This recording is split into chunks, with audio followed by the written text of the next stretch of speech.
to the Superbook Show. Today, we're talking about tech. Right, Quinn? Yeah, sure.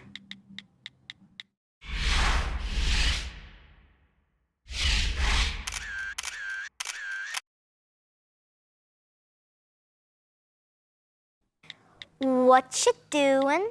Updating Facebook with all the cool stuff we're seeing here at the Museum of the Bible. You're on your phone a lot. I love this thing. I can stay connected, I can look up anything, and I've got the Superbook Bible app on it. Product placement. Tech. Pretty cool, right? Yeah, tech is amazing. What do you think was the most amazing tech ever? The phone is pretty cool. A computer you can carry around with you? Oh, computers.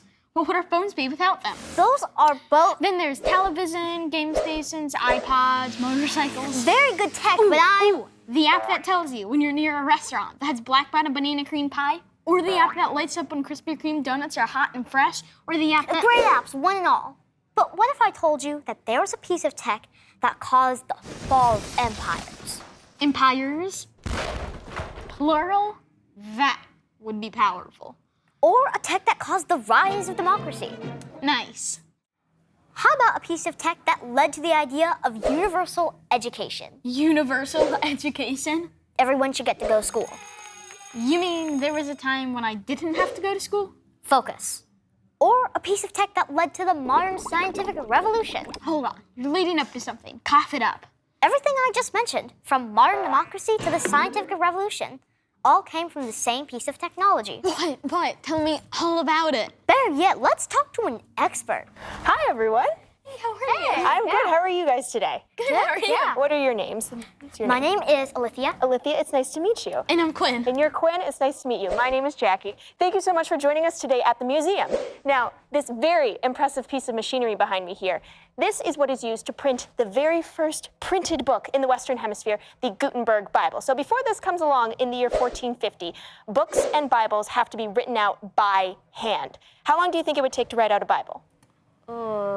Years. How about you, Quinn? Probably a very long time. A very long time is correct. I don't know if you've seen a Bible before, but they're very long. So it can sometimes take up to 3 years to write out a single Bible. Now, if you're very good at it, sometimes it can only take up to a year, but I think we can all agree, a very long time. Now, beginning in the year 1452, Johannes Gutenberg over in Mainz, Germany, takes a machine that looked a little something like this, and he printed 180 copies of the Bible in that same span of 3 years. So this is a lot quicker, right? Yeah. A lot.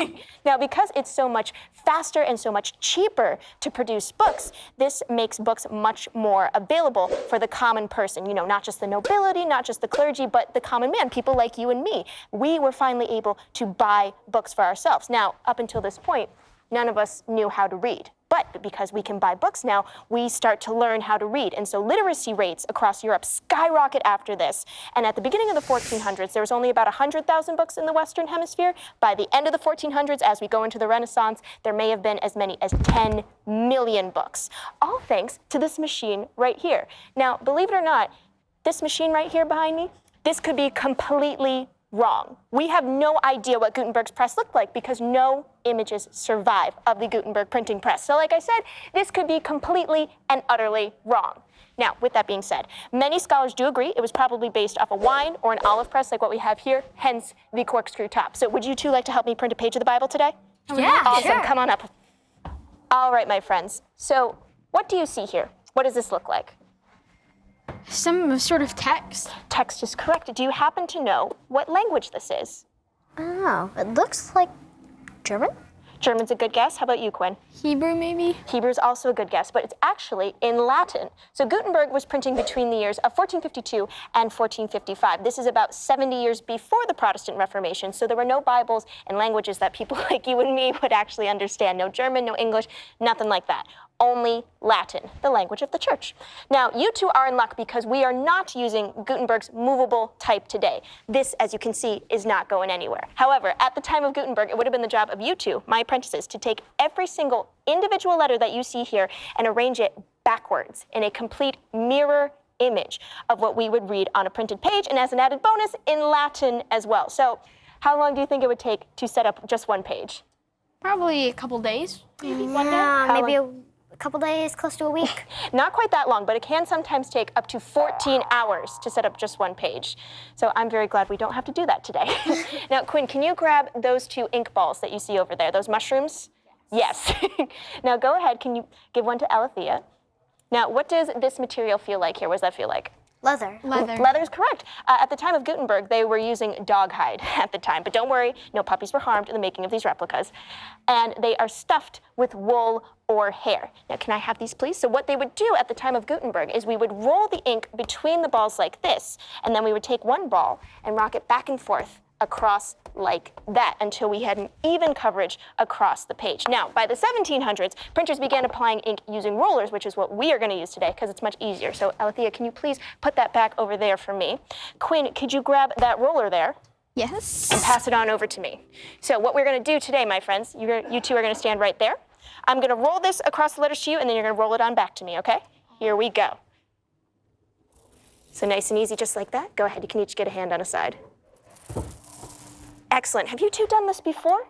No. Great technique. All right, can someone put this back for me, please? Thank you so much. All right, Alethea, can you please grab that picture frame right there? That's the one.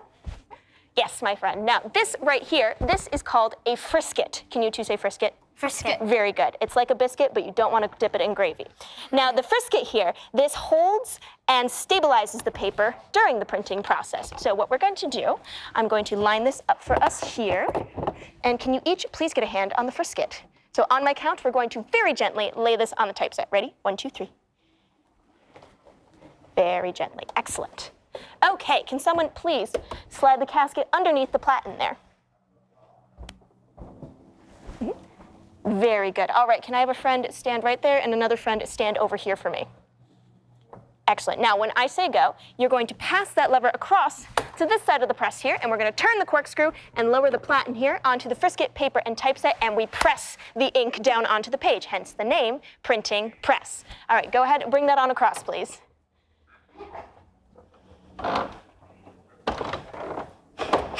Yep, keep going. Very good. Can you bring this back for me, please?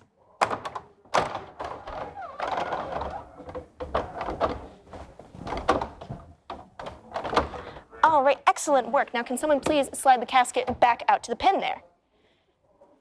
I'm going to take care of the last and final step. But our last and final step, we are going to remove the frisket and reveal our printed page. So can I get a drum roll, please, from the 2 of you? Very good. Dun, da, da, da. That's what we have. Not bad, you 2. Not bad at all. Can I get a high five? Yeah. Great work today. Thank you so much for helping me. Just think, we wouldn't have this thing if we didn't have the printing press. And we wouldn't have a Superbook show if we didn't have our fans. Please like this video and subscribe. Tell your friends about the Superbook show and come visit us on Facebook. And download the free Superbook Bible app. Product placement. See you soon. Everything. High energy. Wait, I have a line? Wait, he does? That was my What childhood, you basically. doing? I mean, I'm still in my childhood. If we didn't have this thing, we wouldn't have the printing press. Is that the right line?